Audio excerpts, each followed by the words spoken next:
now is we continue to sew them in. You see how the thread is coming out of this end? So we're going to continue picking up each of the leaves by the bottom bead. Here's the next one.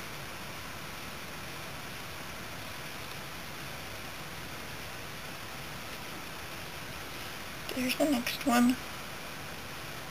And our final leaf.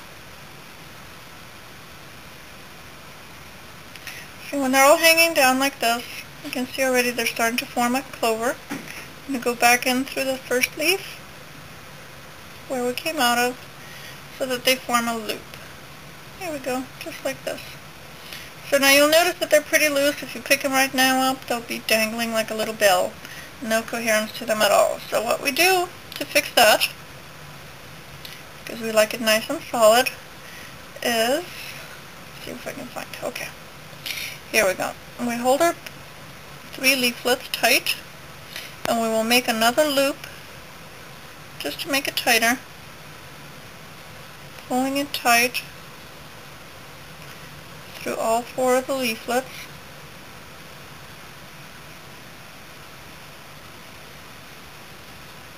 Two, and 3. There we go. That's a little better. A little more coherency there, but still floppy. You can see if you flip it over, it'll droop down. So we want to fix that. The bigger beads you'll use, the more support you're going to need. A lot of the time for the 4-leaf clover down in number 11 seed beads, you don't need to go past this point. This is all you will need. But I like my 4-leaf clovers to be a little more solid than that. So we're going to loop it through over here, and we're going to go up through the second bead. See how this is the end bead? We're going to go up here to the second bead.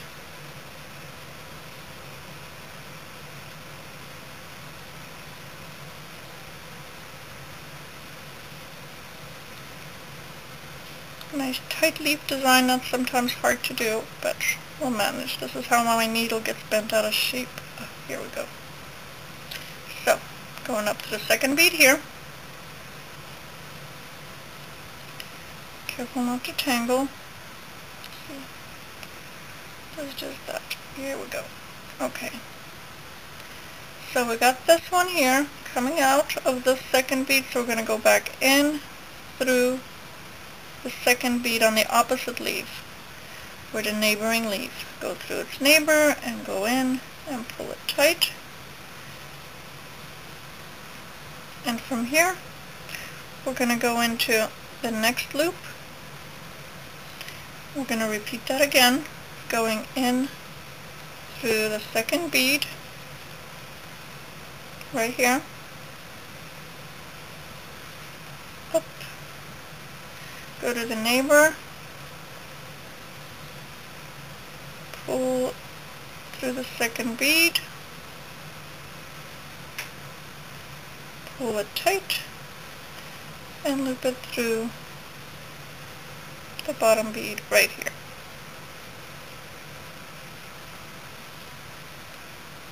There we go. Go up to the second bead,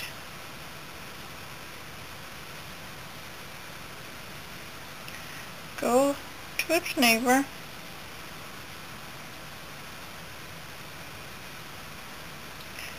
and through this bottom horizontal bead. Okay, now you see we have this little gap here. That's perfect for adding a stem. Excuse me. You can add the stem and make it as long as you want, and you do that by just picking up some seed beads.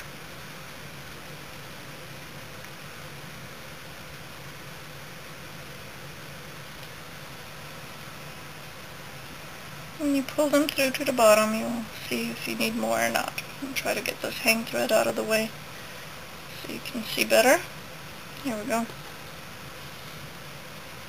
See, that to me is a little short. I want a little bit longer stem than that. So we'll just pick up more seed beads. Of course, I've bent my needle all out of shape, so that makes it hard.